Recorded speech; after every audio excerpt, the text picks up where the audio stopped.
പക്ഷെ tar full ഈ സൈഡില്ല. അതെന്താ വണ്ടി എങ്ങാണ്ട് പോയി അടിച്ചടിച്ച് കേറുന്നല്ലേ.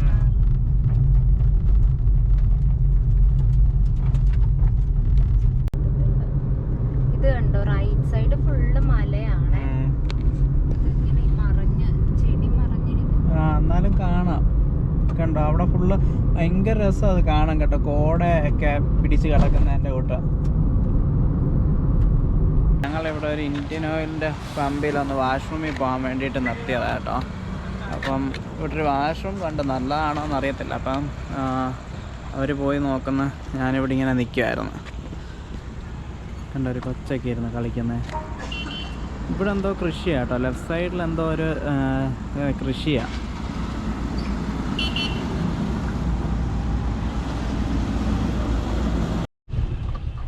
പമ്പ് എങ്ങനെ ഉണ്ടായിരുന്നു? പക്ഷേ പമ്പല്ലല്ലോ, വാഷ്റൂമോ കൊള്ളത്തില്ലായിരുന്നു.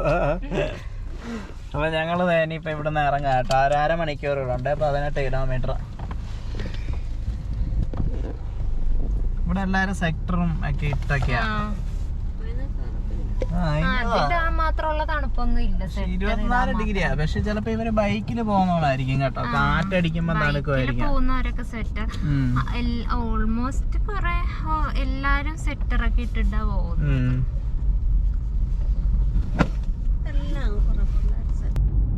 ഇത് നമ്മള് സ്റ്റാച്യു ഓഫ് യൂണിറ്റിയുടെ ബോർഡൊക്കെ, ചെറിയൊരു ബോർഡ് പോലെയൊക്കെ വെച്ചൊരു റോഡിലേക്ക് കയറിയതാട്ടെ. ഇത് കണ്ടോ, ഇവിടെ സ്ട്രീറ്റ് ലൈറ്റ് പോലും ഇല്ല. ഇത്രയും വലിയൊരു ഇതിന്റെ സ്ഥലത്ത്, അതായത് പ്രതിമയ്ക്കുള്ള സ്ഥലത്ത് വഴിയിലാണെങ്കിൽ സ്ട്രീറ്റ് ലൈറ്റ് പോലും ഇല്ല. ഇപ്പൊ നമ്മള് അല്ലേ തന്നെ ഈ കൊറേ വന്ന വഴികളാണെങ്കിലും ഇവിടെ പൊതുവെ സ്ട്രീറ്റ് ലൈറ്റ് കുറവാ. ഈ ഒരു നമ്മള് വന്ന വഴിയിലൊക്കെ കണ്ടപ്പോഴും ഇതെന്തോ അമ്പലം പോലെ. പിള്ളേരൊക്കെ തന്നെ പൊതച്ചിറങ്ങി വരുന്നു. സ്കൂൾ പിള്ളേരൊക്കെ ഉണ്ട് യൂണിഫോം ഒക്കെ ഇട്ട്. പക്ഷെ നമ്മള് പുറത്തിറങ്ങിട്ട് അതിനും വേണ്ടിയുള്ള പൊതച്ച് നടക്കാനുള്ള തണുപ്പൊന്നും ഇല്ല. കമ്പിളിയാ അവര് പൊതച്ചേക്കുന്നത്. ഇത് കണ്ടോ, നമ്മള് വേറൊരു റോഡിലേക്ക് വന്ന് കയറി. ഇവിടെ ഇങ്ങനെ ലൈറ്റ് ഒക്കെ വെച്ചിട്ടുണ്ട്. ഇനി ഈ സ്റ്റാച്യുവിന്റെ അങ്ങോട്ടുള്ള ലൈറ്റ് ആണോന്ന് അറിയത്തില്ല.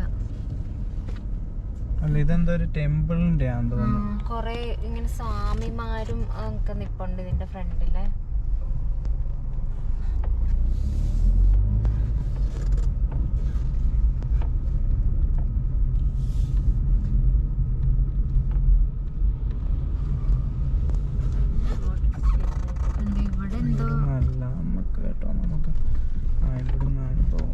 ഇവിടെ സ്ട്രീറ്റ് ലൈറ്റ് ഒക്കെ വെച്ചിട്ടുണ്ട്. പക്ഷെ ആ വഴി ഫുള്ളൊന്നും ഇല്ലായിരുന്നു കേട്ടോ. ഇതെന്തോ അമ്പലത്തിന്റെ ആന്ന് തോന്നുന്നു. ഇങ്ങോട്ടേക്ക് കുറച്ച് സ്വാമിമാരൊക്കെ നടന്നു വരുന്നുണ്ട്. കണ്ടോ, കാവി ഡ്രസ്സൊക്കെ ഇട്ട്. ഇവരുടെ എല്ലാരുടെയും കയ്യിലൊരു വടിയൊക്കെ ഉണ്ട്. ഇവിടെ സ്ട്രീറ്റ് ലൈറ്റ് ഒക്കെ ആയി കേട്ടോ. കണ്ടോ, കൊറേ സ്വാമിമാരിങ്ങനെ നടന്നു കാണാം. നമുക്ക് ഇവിടെ നിന്നൊക്കെ സ്റ്റാച്ചു കാണാൻ കേട്ടോ. ഓറഞ്ച് കളർ കണ്ടോ, അതാണ് സ്റ്റാച്ചു. പക്ഷെ ഇരുട്ടായത് കൊണ്ട് അത്ര ക്ലിയർ അല്ല. കുറച്ച് അങ്ങോട്ട് പിടിക്കാം. പക്ഷെ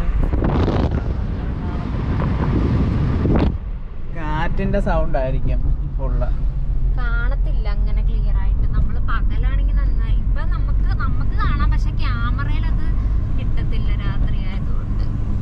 തണുപ്പുണ്ട് കേട്ടോ. കൈ പുറത്തോട്ട് ഇടുമ്പോ കാറ്റൂടെ അടിക്കുമ്പോ ചെറിയൊരു തണുപ്പുണ്ട്. ഇവിടെ സ്ട്രീറ്റ് ലൈറ്റ് ഒക്കെ ഉണ്ട്. ഇത് വലിയൊരു പാലമൊക്കെയാണ് കേട്ടോ. അവിടെ ഫുള്ള് സ്ട്രീറ്റ് ലൈറ്റ്, ലൈറ്റുകളൊക്കെ ഉണ്ട് സ്റ്റാച്യുവിന്റെ അടുത്ത്. കണ്ടോ, ഇവിടെ ഫുള്ള് ഇതൊക്കെ വെച്ച് അലങ്കരിച്ചിരിക്കുവാണ്. പല കളറിലെ ലൈറ്റിങ്. ഇതൊക്കെ നല്ല രസമുണ്ട്.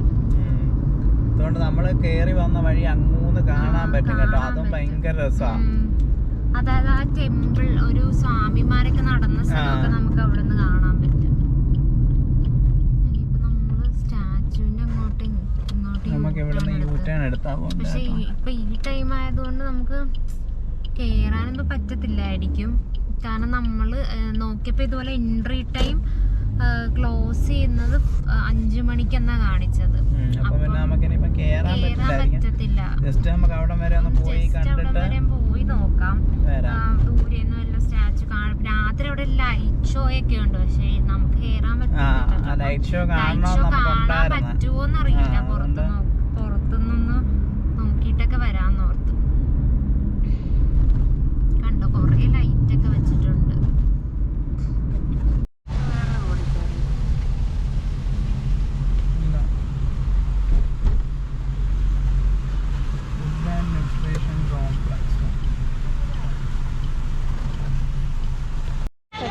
നമ്മളിവിടെ വന്നു കേട്ടോ. അപ്പോൾ ഇവർ പറഞ്ഞത് ബസ്സുണ്ട് ഇവിടുന്ന്. അപ്പം ബസ്സിൽ കയറിയാൽ നമുക്ക് മുകളിലേക്ക് പോകാൻ പറ്റത്തുള്ളൂ. അപ്പം നമ്മുടെ ടിക്കറ്റ് ക്ലോസ് ചെയ്ത്. അപ്പം നമ്മൾ ലൈറ്റ് ഷോ കാണണമെങ്കിൽ ബസ്സിൽ കയറി പോവാന്നൊക്കെയാണ് പറഞ്ഞത്. ഇവിടെ അത്യാവശ്യം തണുപ്പുണ്ട് കേട്ടോ, നല്ല തണുപ്പുണ്ട്. അതാ അവരൊക്കെ പുതച്ചിരുന്നത്. ബസ് സ്റ്റാൻഡിലോട്ട് നടന്നുകൊണ്ടിരിക്കുക കേട്ടോ. ഇവിടെ ബോർഡ് നേരെ വെച്ചിട്ടുണ്ട്. അപ്പം നമ്മൾ അങ്ങോട്ടാണെങ്കിൽ നടന്നുകൊണ്ടിരിക്കുക. അതേണ്ട അവിടെ ബസ്സൊക്കെ വന്നിട്ടുണ്ട്. അപ്പം നമ്മൾ ഇതുപോലെ ക്യൂ ഒക്കെ നിന്ന് ഇതുവഴി ഇങ്ങനെ പോകണം. ബസ് ഒത്തിരി ഉണ്ടെന്ന് തോന്നുന്നു കേട്ടോ, വന്നുകൊണ്ടിരിക്കുക ബസ്. അപ്പോൾ നമുക്ക് പോയിട്ട് ബസ്സിൽ കയറിപ്പോൾ. അപ്പം ഇപ്പോൾ 6:45 ഉള്ളൂ. അപ്പോൾ 7:15 എന്തോ ആണെന്ന് തോന്നുന്നു ലൈറ്റ് ഷോയെ. നമുക്ക് പോയി ബസ്സിൽ കയറി പോയി നോക്കാം.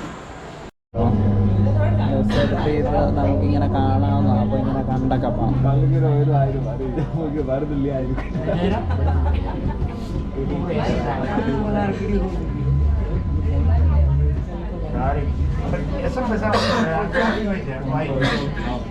ഫുള്ള് ഡെക്കറേഷനൊക്കെ കേട്ടോ. എല്ലാ വഴിയൊക്കെ ഡെക്കറേറ്റ് ചെയ്ത് നമ്മളെ. അപ്പോൾ നാളെ വരുമ്പോൾ അവിടെ ഒരു ടിക്കറ്റ് ആദ്യം എടുക്കണം. ടിക്കറ്റ് എടുത്തതിന് ശേഷം പിന്നെ ബസ്സിൽ വന്ന് ബസ്സിൽ കയറണം.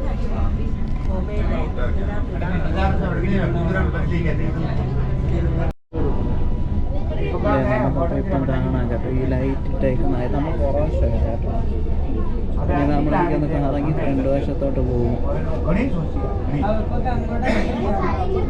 ഇതേ കണ്ടോ,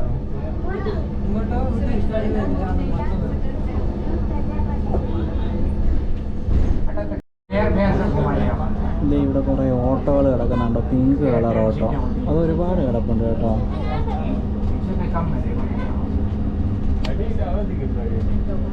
അപ്പം നമ്മൾ നേരിട്ട് ഇവിടെ എത്തി കേട്ടോ. അപ്പോൾ എല്ലാവരും ബസ്സിൽ നിന്ന് ഇറങ്ങിക്കൊണ്ടിരിക്കുക. അപ്പം നമുക്കും അങ്ങോട്ട് ഇറങ്ങാം. ഇതാ അപ്പം നമ്മുടെ ലൈറ്റ് ഷോ കേട്ടോ. ഇവിടെ തുടങ്ങി ലൈറ്റ് ഷോ. ഏതേണ്ട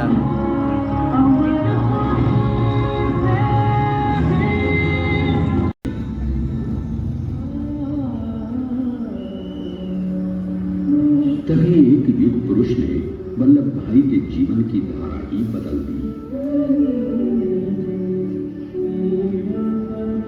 दक्षिण अफ्रीका में सत्याग्रह के अहिंसक अस्त्र से गोरे शासकों को सबक सिखाकर भारत वापस आए बैरिस्टर मोहनदास करमचंद गांधी से मिलकर वल्लभ भाई ने अपने कुछ वर्षों से सीखे विदेशी व्यवहार और संस्कार हमेशा के लिए त्याग दिए और अब वो अपने खेड़ा के किसानों को हक दिलाने के लिए बापू के साथ आंदोलन में कूद पड़े। अब उनके पैरों में जूते नहीं, गांव की धूल थी। हृदय में भारत भूमि की शस्य श्यामला धरती। मन में थे गांधी और मस्तिष्क में एक नए स्वतंत्र भारत का सपना।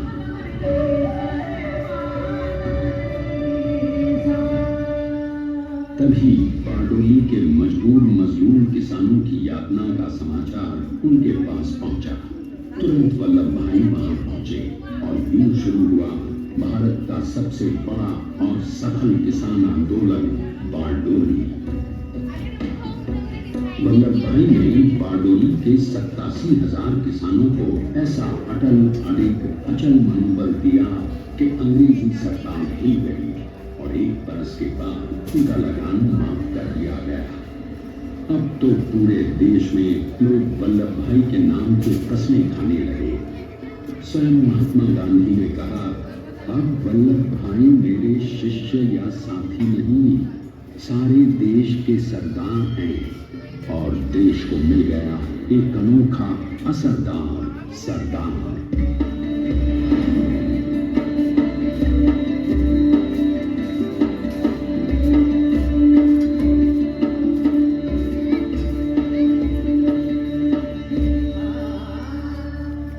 सरदार पटेल के नाम और देशभक्ति से अंग्रेज डरकर कांपने लगे। 1930 के नमक सत्याग्रह और दांडी कूच में वो बापू से भी पहले गिरफ्तार किए गए। तो सन 1932 में फिर उन्हें बापू ഇതെല്ലാം കണ്ട് കേട്ടോ. ഇതെല്ലാം നൈറ്റ് ഷോ ഒക്കെ കഴിഞ്ഞ് നമ്മളപ്പോൾ ഇവിടുന്ന് പോവാം. ഇവിടെ നല്ല തിരക്കാണ് കേട്ടോ. ബസ്സിൽ ഭയങ്കര തിരക്കാണ് കണ്ടോ, ക്യൂ കണ്ടോ. ഇപ്പം എല്ലാവരും പോകാനുള്ള തിരക്കിലായാണ്. ഇറങ്ങി കേട്ടോ. ഇനി നമ്മൾ റൂം നോക്കാൻ പോവുക. അപ്പം ഇവിടെ കൂടുതലും ഹോം സ്റ്റേകളൊക്കെയാണ് ഉള്ളത്. അപ്പം നമ്മൾ ഒരു റിസോർട്ടിൽ ഇങ്ങനെ നമ്മൾ വിളിച്ചു ചോദിച്ചപ്പോൾ റൂം ഉണ്ടെന്ന് പറഞ്ഞു. അപ്പം നമുക്ക് അവിടെ ജസ്റ്റ് ഒന്ന് പോയി നോക്കാം ഇങ്ങനെ സ്ഥലം എന്നൊക്കെ. എന്നിട്ട് നമുക്ക് റൂം ഓക്കെ ആണെന്നുണ്ടെങ്കിൽ റൂം എടുക്കാം. പിന്നെ കുറച്ച് ഹോം സ്റ്റേയുടെ കാർഡൊക്കെ നമുക്ക് കിട്ടിയിട്ടുണ്ട്. അപ്പം എല്ലാം കൂടെ വെച്ച് നോക്കിയിട്ട് നല്ലത് വെച്ച് നോക്കിയെടുക്കാന്ന് പറഞ്ഞു. അപ്പം നമ്മളിങ്ങനെ ഇപ്പം നമ്മളൊരു റിസോർട്ടിലേക്ക് പോവുക. അങ്ങോട്ടേക്ക് നമുക്ക് 6 കിലോമീറ്റർ ഉള്ളത്. അപ്പം നമ്മൾ പോയി നോക്കാം. ഇത് അടുത്ത ദിവസം രാവിലെ കേട്ടോ. ഞങ്ങൾ ഇന്നലെ രാത്രി കുറേ റൂമൊക്കെ തപ്പി നടന്ന് പിന്നെ ലാസ്റ്റ് ഒരു റൂം കണ്ടുപിടിച്ച. അങ്ങനെ വന്ന് കയറി പിന്നെ വീഡിയോ എടുത്തില്ല. ഈ പറഞ്ഞതിൻ്റെ തൊട്ട് ക്ഷീണിച്ച് പോയി. അപ്പം ഇതാണ് നമുക്ക് കിട്ടിയ റൂം കേട്ടോ. ഇതാ